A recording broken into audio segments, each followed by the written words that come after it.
Je vais vous résumer ce livre, ces glandes qui nous gouvernent. On parle des glandes endocrines, voire même du système endocrinien, comme on va voir ensemble. C'est tout un système et non pas uniquement des glandes une à une. On va parler d'abord du cerveau, puisqu'effectivement il y a des dogmes et des choses qui sont connues et en tête de beaucoup de monde sur le cerveau, et on va voir que c'est pas si simple que ça. Et puis on parlera des 4 glandes endocrines, surrénales, thyroïde, hypophyse et la glande génitale qui, par ses attributs non conventionnels, eh bien, vont en surprendre plus d'un, et franchement il y a des choses intéressantes à bien comprendre. Donc je vais vous résumer le livre et à la fin je donnerai mes conclusions personnelles. Il est écrit par Jean Duchazot. Ça c'est une édition de 1990 qui fait 96 pages. Et en fait Jean Duchazot est diplômé en psychologie à l'université de Paris 5. Et il est psychologue et héritier spirituel du docteur Jean Gauthier, qui lui est né en 1891 et est décédé en 1968. Et donc Jean Duchazot a poursuivi ses recherches sur l'action très puissante des glandes sur les comportements et les facultés humaines. Et il a établi sa grande thèse sur la dominance du système glandulaire sur le système nerveux. Ces travaux constituent le fondement théorique d'une discipline nouvelle que Jean Duchazot a appelée endocrinopsychologie. Et c'est là où on va voir tout l'intérêt de cette approche. Le fonctionnement glandulaire, c'est une condition sine qua non du fonctionnement cérébral. C'est ce qu'on va voir dans ce livre. Les glandes endocrines sont à la charnière de l'organique et du psychique. Et leurs hormones ont des actions sur les différents organes et sur le cerveau. Et le principe d'équilibre et non de causalité, c'est un sujet très important qu'on va développer. Les mêmes causes ne produisent pas toujours les mêmes effets dans l'organisme humain. On va donc s'intéresser surtout aux glandes que l'on peut voir ici sur ce petit schéma, tout en sachant que je ne détaillerai pas trop la partie physiologique ou la partie anatomique. Je mettrai en lien une vidéo sur l'anatomie, sur laquelle vous pourrez vous repérer un peu mieux sur le positionnement de ces différentes glandes et leur constitution, avec un peu plus détaillé les parties endocrines, exocrines, etc. Donc quelques mots sur Jean Gauthier. En fait, il était un déficit endocrinien qu'on ne savait pas détecter à l'époque, qui faisait ses premiers pas à 2 ans, ses premiers mots à 3 ans. En fait, il était hypothyroïdien, mais c'est quelque chose qui n'était pas détectable à l'époque. Il avait un aspect mongoloïde, avec une scolarité laborieuse. Et puis, il a été initié très jeune à l'étude des glandes, et là, il s'est mis à étudier de très près tout ce qui était livre d'endocrinologie. En 1935, il commence à s'intéresser aux morphologies dentaires et crâniennes, qu'on retrouvera d'ailleurs en dernière partie de description, puisque chaque typologie glandulaire en fait, est citée et expliquée dans ce livre pour voir les caractéristiques principales au cas où on aurait un type glandulaire vraiment, on va dire, centré sur une seule glande et pas sur les autres.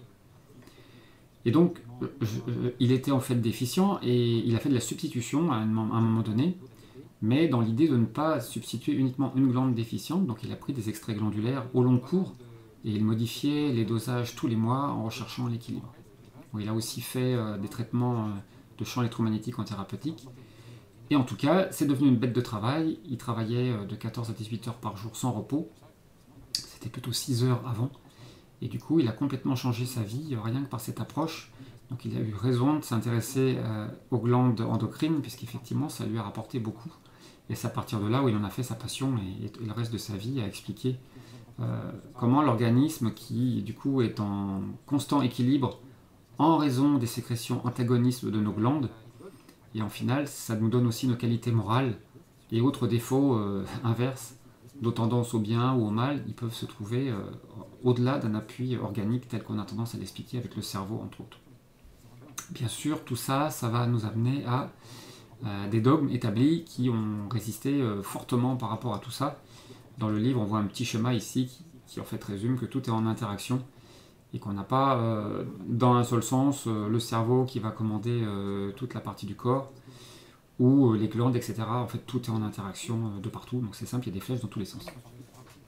Du coup, le cerveau, on va un peu démonter ou en tout cas limiter un petit peu ce que l'on peut lui affecter comme qualité. Les rôles du cerveau ont été justifiés souvent par la destruction de tel ou tel noyau cellulaire dans le thalamus ou l'hypothalamus. Mais en final, ce n'était pas des preuves, c'est ce qu'on va voir maintenant. Le système nerveux central, en final, c'est juste un enregistreur. chose surprenante la première fois qu'on l'entend, mais effectivement, ça tient la route par rapport aux explications qui vont suivre. On a montré sur l'animal qu'une lésion cérébrale détruite pouvait facilement être relayée par une autre région non spécifique. Ça a été montré à nombreuses reprises, avec des expériences certes malheureuses, parce que c'était sur des animaux de manière volontaire. D'ailleurs, on fera souvent référence à ce genre d'expérience. Mais pour le coup, ça a permis de comprendre pas mal de fonctionnements. En fait, le cerveau et les organes des sens ne font qu'un. Quand on regarde l'embryon, il y a l'ectoderme qui donne les éléments nerveux périphériques et le cerveau. Et tous les sens sont des expansions communes de l'ectoderme. Donc le fonctionnement du cerveau fait partie intégrante du fonctionnement des organes sensoriels. Il y a cette fameuse loi de réversibilité. En fait, les éléments sensitifs qui sont captés par les organes des sens sont enregistrés et mémorisés. Et cette loi de réversibilité des phénomènes physiologiques, c'est que l'enregistrement pourra faire renaître une sensation, une image, un son, un goût, un toucher. Et donc faire intervenir des mécanismes avant tout vibratoires. Ça c'est important et on va retrouver cette notion de vibration dans beaucoup de sujets, mais au-delà d'un aspect purement, on va dire, électrique ou hormonal, on a bien une notion vibratoire qui intervient dans notre fonctionnement global. Donc nos hormones sont indispensables pour enregistrer. Le système nerveux ne peut fonctionner sans hormones thyroïdiennes. Il y aura enregistrement cérébral s'il y a vibration sensorielle plus l'hormone thyroïdienne. Ça a été montré par Anderson aux USA et puis Petrova en URSS. Un chien sans thyroïde ou sans génital, il perd son conditionnement et il est inapte à en acquérir de nouveaux. Les ondes cérébrales aussi, l'hyperthyroïdie va avoir un impact sur les ondes alpha du cerveau qui vont augmenter. Et l'hypothyroïdie, à l'inverse, va faire baisser les ondes alpha. Et pour un hypothyroïdien, ses sens fonctionnent, mais il se souvient très mal, il est incapable de se rappeler une sensation ressentie, quelle qu'en soit l'excitation. Tout ça, ce sont des expériences qui ont montré ça. Il y a aussi Delage qui montre que les images visuelles des rêves se forment bien sur la rétine et que cette auto-image et ces sensations auront les mêmes effets physiologiques qu'une sensation ressentie réellement dans la vie physique en dehors du rêve. Typiquement, on peut être pris de vomissement des années après en étant au même endroit que l'épisode où on a eu ce genre de vomissement par le passé. Ça peut être compris aussi comme un des fondements de nos troubles psychosomatiques. En fait, le cerveau ne détermine ni ne dirige le comportement. C'est un postulat difficile à ébranler, effectivement. Stimuler des cellules nerveuses dans un centre spécifique du cerveau ne signifie pas forcément que ces sondes sont la cause du comportement. Bien la cause, c'est-à-dire que quelque part, il y a bien une relation entre un endroit du cerveau et des réactions physiologiques, mais c'est pas pour ça que c'est la cause. Et effectivement, si des informations sont enregistrées à cet endroit-là, il y a une relation entre les deux. Mais en fait, il y a eu des lacunes expérimentales depuis toujours, et si la stimulation nerveuse est accompagnée de la libération d'un médiateur chimique, alors il suffit de bloquer la synthèse de ce médiateur pour que tel comportement soit voué à l'échec. Et c'est ce qui va être démontré après avec différentes expériences. Par exemple, les surrénales enregistrent le fonctionnement du tonus musculaire, la sensibilité de l'oreille à des valeurs de bruit. L'hypophyse contribue à l'enregistrement des données comparatives et procure à l'esprit les aptitudes de calcul. La génitale, elle, contribue à enregistrer les données morales et tout ce qui a trait aux tendances altruistes. Et puis le sommeil, en final, c'est un fonctionnement endocrinien avant tout, puis nerveux. Beaucoup d'expériences l'ont montré, mais elles ont été plus facilement perdues qu'elles renversaient facilement ce fameux postulat que le cerveau était tout. A-t-on des réflexes conditionnés sans nerfs? Des expériences sur les singes ont montré l'inverse. En final, les mouvements conditionnés au niveau du bras pour éviter un choc électrique, des expériences du coup répétées, après section de tous les nerfs du bras, il y avait toujours une réaction du bras pour éviter les chocs électriques. Par contre, après l'ablation de la thyroïde, et c'était terminé, il n'y avait plus de réaction. Donc les lésions cérébrales ne sont pas invalidantes. On a eu le cas d'une personne qui avait une ablation complète du cerveau gauche, qui avait perdu tout son langage, et il reparlait normalement 8 mois après. Donc effectivement, il y aura une partie du livre qui va parler des dogmes en médecine, pour savoir où il nous mène, parce qu'effectivement, ces dogmes qui sont en fait des théories, il faut bien démarrer par une théorie à un moment donné. À partir du moment où il y a un temps trop grand qui s'écoule avec ce dogme, avec cette théorie en tout cas, c'est là où ça devient un dogme, c'est que ça devient difficile à ébranler. Par exemple, la section du nerf sympathique qui agit sur les surrénales, on observe une baisse de tension artérielle, mais au bout de quelques temps, la tension artérielle redevenait normale. La fonction hormonale reprenait le dessus sur le contrôle nerveux. Par contre, s'il y a une ablation des surrénales, la tension artérielle ne baisse pas tout de suite, et elle baissera progressivement, puis définitivement, après quelques semaines. Un autre exemple avec un chat, en sectionnant le nerf sympathique qui agit sur les surrénales, le chat fuit toujours devant un chien, mais un peu plus lentement. C'est la thyroïde qui informe les surrénales pour la production d'adrénaline en fait.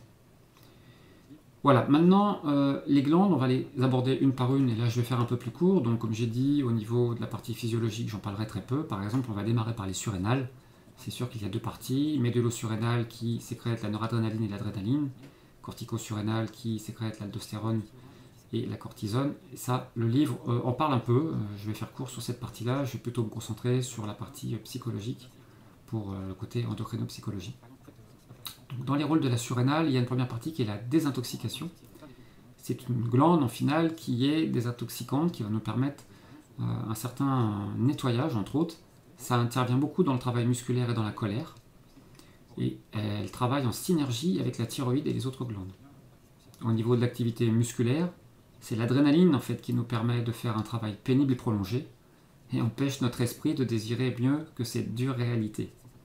Et au niveau colère et combativité, la vasoconstriction obtenue par ces hormones, elle réduit les sensibilités aux agressions physiques extérieures.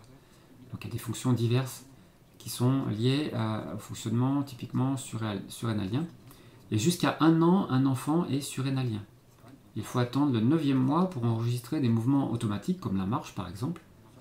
Du coup, il y aura une sensibilité atténuée chez cet enfant, et quelque part, ça permet à l'enfant de supporter facilement l'influence des forces extérieures parfois violentes qui compromettraient son existence. Donc il est un peu plus facilement en résistance, on va dire, par rapport à tout ça. Et la force aussi est assez étonnante, on a remarqué que les enfants pouvaient s'agripper très fortement. Et bien ça, c'est une caractéristique surrénalienne. De même que ces colères violentes, pour des causes parfois difficiles à imaginer, sont aussi une caractéristique de ce côté plus surrénalien pendant sa première année d'existence. Et puis le livre décrit après, à la fin de ses explications, un type surrénalien avec un descriptif. Donc par exemple, je prends que quelques exemples, parce que le descriptif est assez long. Donc sa parole est forte et puissante, sa mémoire est énorme, il manque souvent d'ordre et de logique intellectuelle, et son intelligence est grossière, il ne connaît que la force, son activité est inlassable, il est fourbe, menteur, pour parvenir à ses fins, il est dur, souvent injuste, etc. Alors il est évident que cette description du type glandulaire et ceux qui suivront sont très théoriques. L'être humain est toujours un mélange de caractéristiques. Cette description est rigoureuse pour les tendances que procurerait une seule glande si elle dominait totalement l'individu. Et ça peut se trouver d'un point de vue anatomique et physiologique, que certains individus soient purement sous l'emprise d'une de leurs glandes. Donc effectivement, ça peut être intéressant de voir aussi d'un point de vue anamnèse ou questionnement, les gens qui ont tout dans ce type-là, se renseigner plus sur son côté glandulaire.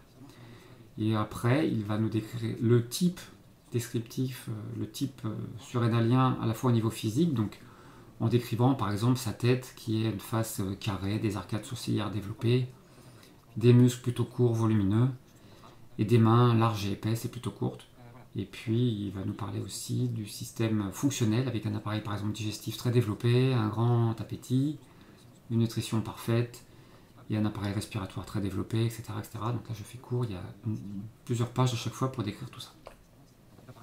Puis nous allons parler de la thyroïde, avec ses sécrétions de thyroxine, la T4, donc des hormones à base d'iode en fait, et la T3 aussi. Cette thyroïde agit sur tous les métabolismes. Elle règle les microprocessus cellulaires.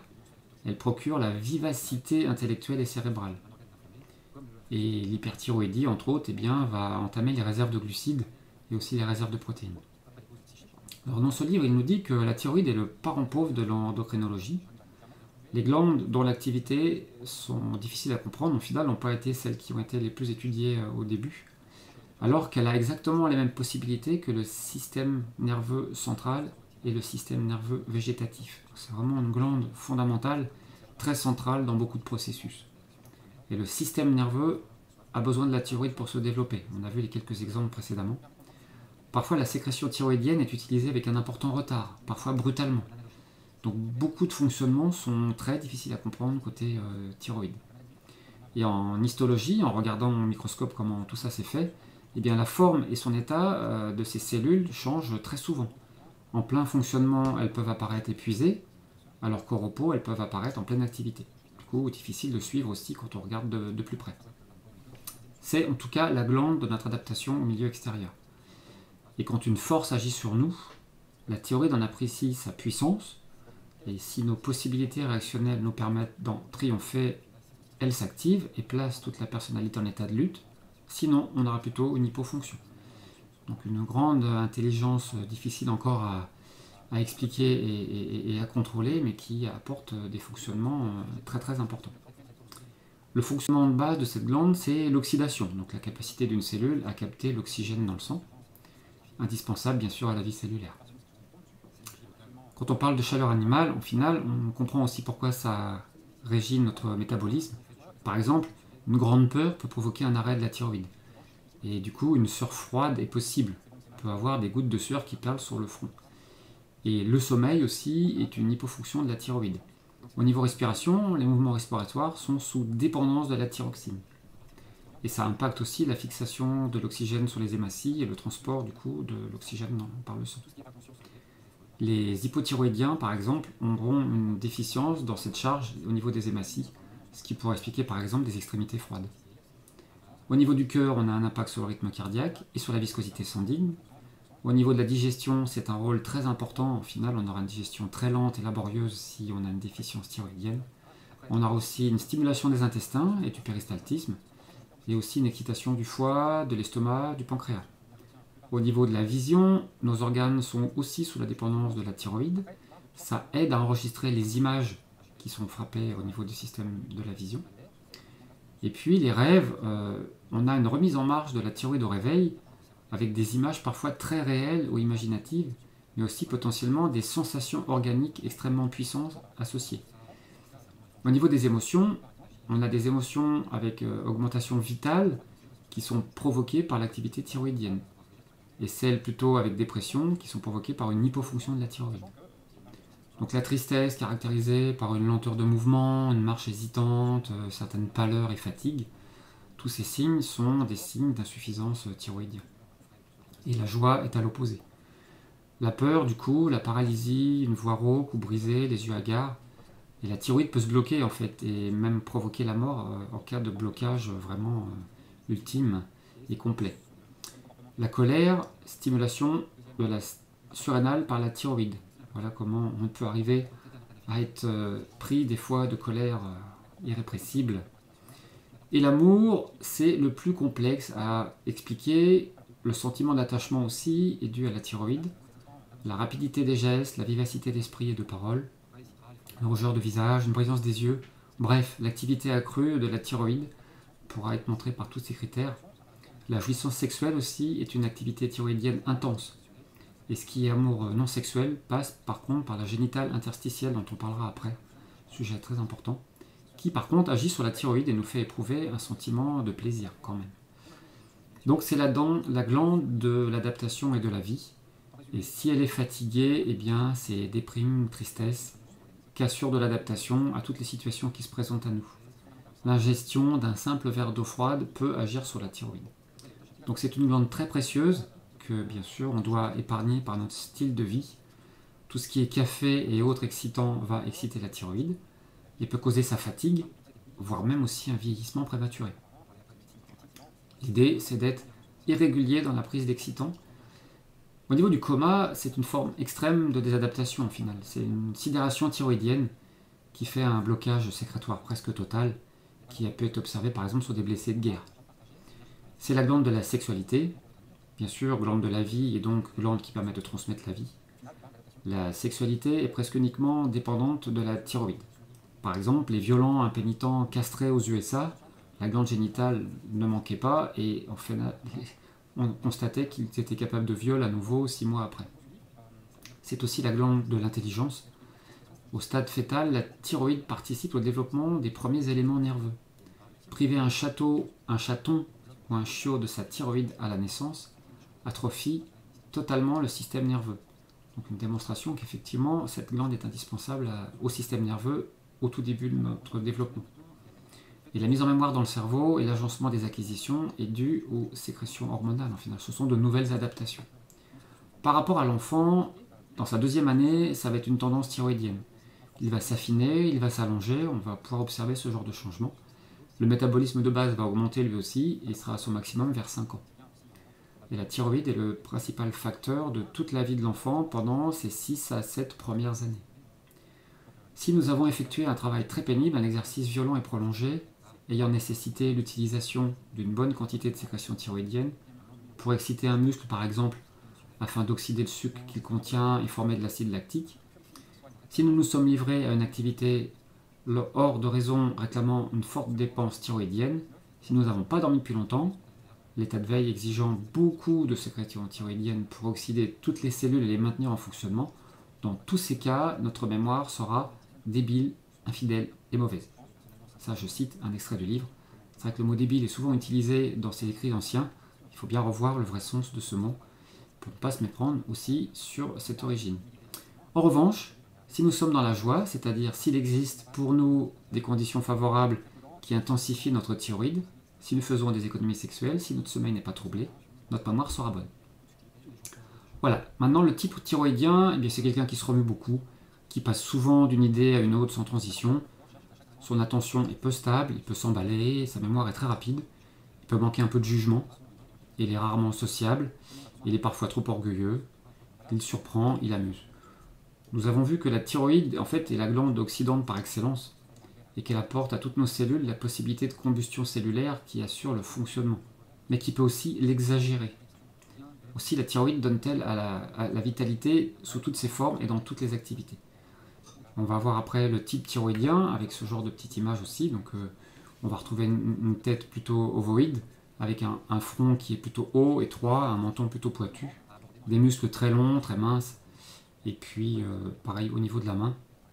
Au niveau appareil digestif, eh bien, on aura un assez bon appareil digestif, avec un appétit par contre capricieux et parfois exagéré. Un appareil respiratoire peu développé, tendance à la tuberculose.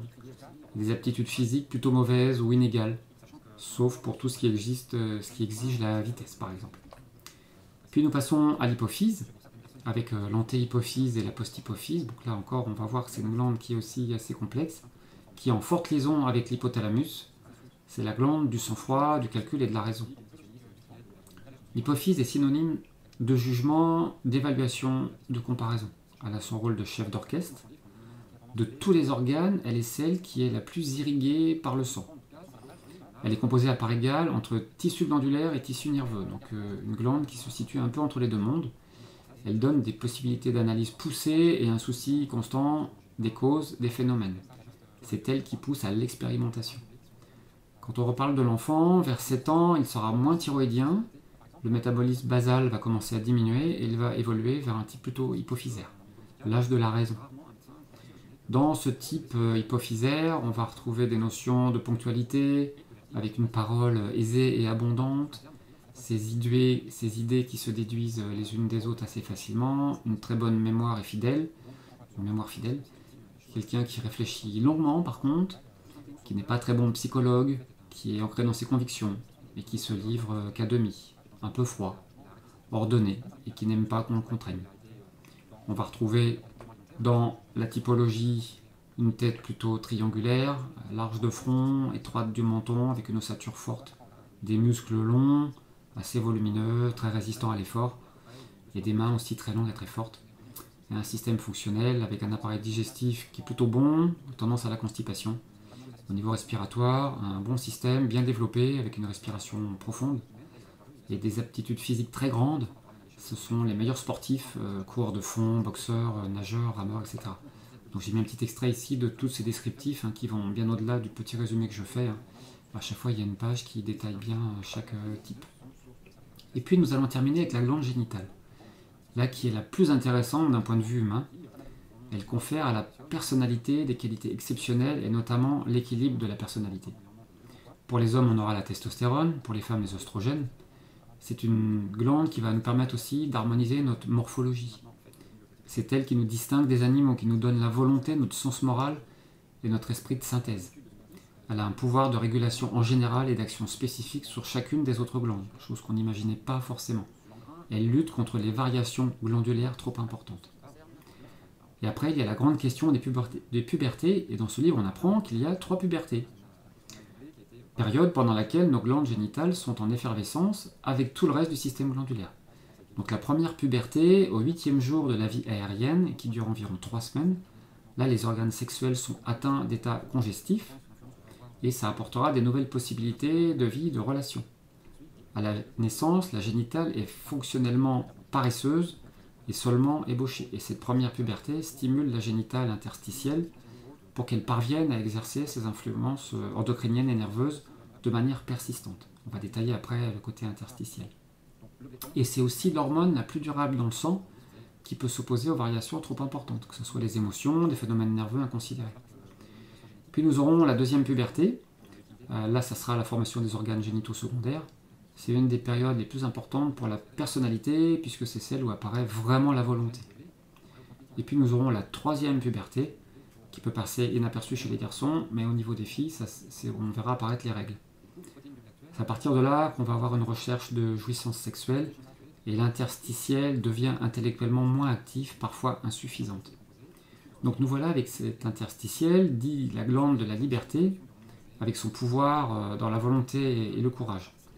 Alors en final, l'exemple pris, c'est par rapport au rut, qui peut exister chez les animaux. Ce côté, soit l'animal est en rut, soit il est en repos sexuel. Il y a toujours ce rythme qui est imposé, on va dire, à l'animal d'un point de vue hormonal. Ce que l'on peut voir sur ce schéma, c'est qu'effectivement, il y a les tubes séminifères qui permettent de sécréter tout ce qui va être reproductif. Et pendant le rut, eh bien, ces tubes séminifères sont en hypertrophie. Et en final, en conséquence, on va avoir une atrophie de tout ce qui est interstitiel. Puisqu'effectivement, on voit qu'ici, en cas de repos sexuel pour les animaux, on a nos cellules interstitielles, donc comme son nom l'indique, elles sont entre les tubes séminifères. Et du coup, là, elles vont pouvoir avoir plus de leur rôle, puisqu'elles sont plus présentes qu'en état de rut. Seulement, voilà, entre l'animal et l'homme, eh bien, il n'y a pas d'alternance programmée chez l'homme. Nous, c'est notre libre arbitre qui règle le comportement de manière autonome et personnelle. On a pu remarquer, dans le cas de malades mentaux, qu'ils avaient tous une atrophie totale ou partielle de leur glande interstitielle par autopsie. Et la cause essentielle des maladies mentales, c'est pas forcément uniquement ça, mais en tout cas, ce qu'il affirme, c'est que nous pouvons tous faire des progrès et atteindre une certaine puissance fonctionnelle de l'interstitiel. Quelque chose qui se travaille donc. Et le but profond des pubertés, la première, c'est pour opérer une première grande stimulation de l'interstitiel, afin de faire fonctionner harmonieusement dans le concert endocrinien. Après, on va parler de la partie langage. En final, qu'est-ce que prononcer un mot? Un mot, c'est aussi une image verbale, car c'est bien une image de la réalité, mais une image parlée, et donc constituée de sensations, de mouvements musculaires, d'une émotivité et d'une idée. Et du coup, la génitale, dans l'harmonie du langage, elle a un rôle. Les nerfs stimulent les éléments organiques devant participer à l'activité, et l'hormone génitale établit un rapport d'homogénéité et une combinaison heureuse entre les vibrations nerveuses et les diverses interventions hormonales. Et ça, c'est plutôt côté génital qu'on va retrouver ça fonctionne. Au niveau franchise et mensonge, l'état de mensonge, en fait, c'est quand l'interstitiel n'intervient pas dans son effet de régulation, quand il y a non-concordance entre le mot, l'activité et l'état émotionnel et affectif. Intéressant. La génitale, la glande de la volonté, au niveau des facultés psy et morales, la volonté n'a jamais été l'objet de recherche physiologique. Au final, aujourd'hui, où se case la volonté quand on discute encore des sujets, il faudrait bien sûr mettre à jour tout ça, puisque c'est un livre qui commence à dater, avec des études qui commencent à dater, mais je pense qu'il n'y a pas énormément de choses qui ont été faites sur le sujet, peut-être par manque de recherche tout simplement, comme il disait à l'époque. Et en final, entre la première et la deuxième puberté, c'est vers 12 ans que les propriétés de la génitale n'ont pas forcément changé, mais sa puissance va être accrue et elle est devenue beaucoup plus précise. Après, on va voir le rôle de l'attention et de la volonté. À la deuxième puberté, la génitale augmente ses pouvoirs. Ils étaient obscurs avant, et cela va vraiment être d'une manière consciente et voulue maintenant. Et les mécanismes glandulaires de l'attention et de la volonté, l'idée c'est qu'une idée provoque une vibration nerveuse avec une hormone combinée, et l'interstitiel a le pouvoir de maintenir active sur certaines cellules cérébrales la même valeur hormonale. C'est ça qui est intéressant dans son interaction avec les autres. Il y a cette action qui est du coup importante. Et quand on parle de connexion avec le sens moral, l'interstitiel impose au somatique le sang-froid physique et la mise en réserve de ses forces. On voit tout cet équilibre très très complexe qui peut exister en interaction entre chacune. Et la génitale peut modérer l'action de la thyroïde aussi, susciter celle de l'hypophyse raisonneuse et fixer dans l'esprit une idée morale en remplacement d'une idée érotique. Donc on voit tout ce rôle d'articulation entre la partie sexualité et la partie libre arbitre et raison. Donc la synthèse glandulaire génitale fait que l'interstitiel devient chez l'homme qu'à la troisième puberté. Avant, elle est plutôt silencieuse. Ça peut aussi expliquer pas mal de choses quand on regarde ce qui se passe dans le développement d'un enfant.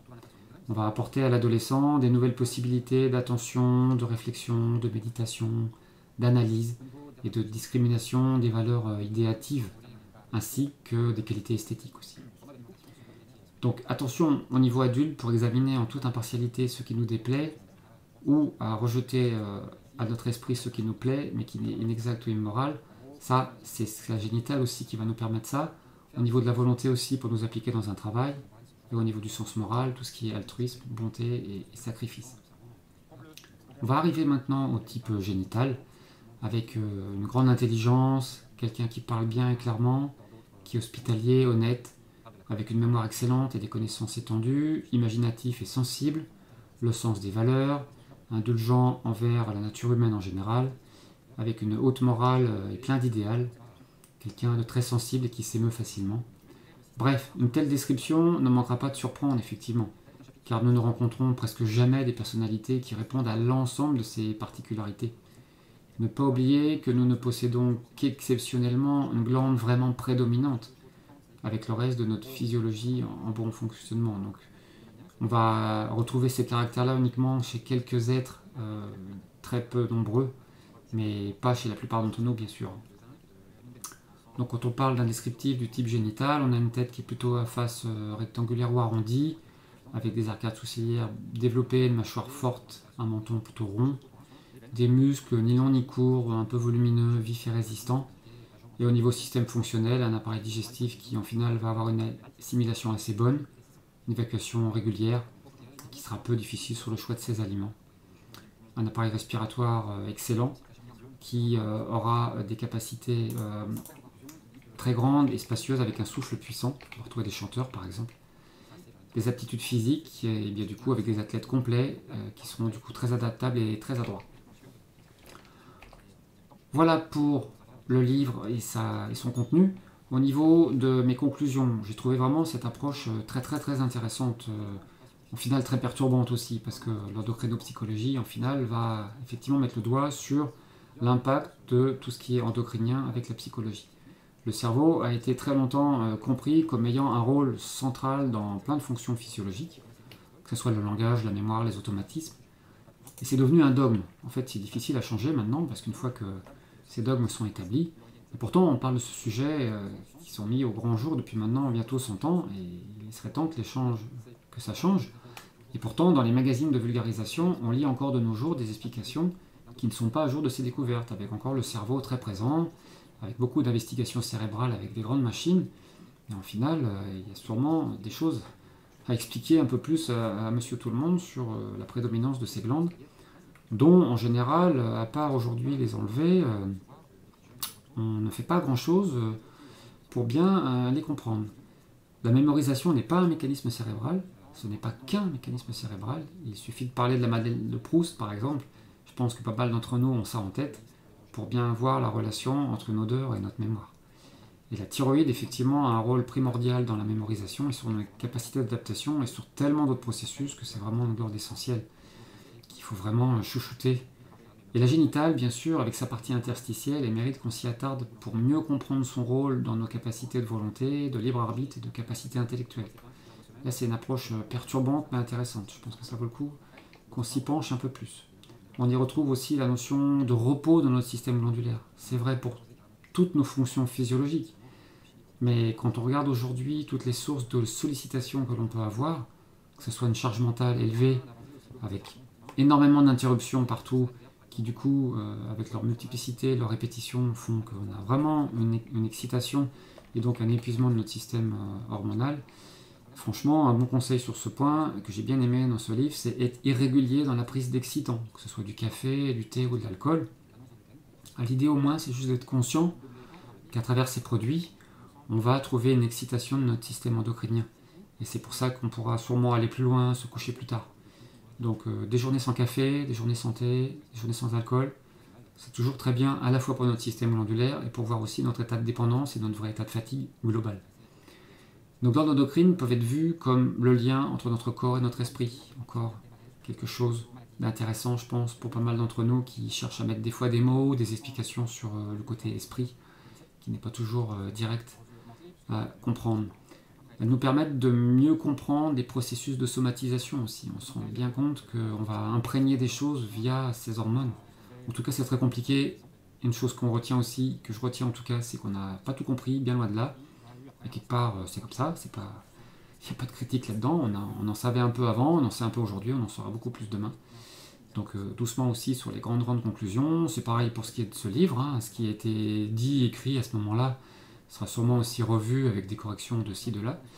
Mais j'aime bien le fait qu'on puisse aussi ouvrir d'autres portes. En final, tout cela nous rappelle que nous sommes un tout, un gigasystème très évolué, qui mérite que l'on l'approche avec une vue globale, qui va au-delà d'une vision d'un spécialiste, qui risque de louper les interactions entre tous ces systèmes. Je pense que c'est un des plus grands enseignements de ce livre. Voilà pour le résumé de ce livre.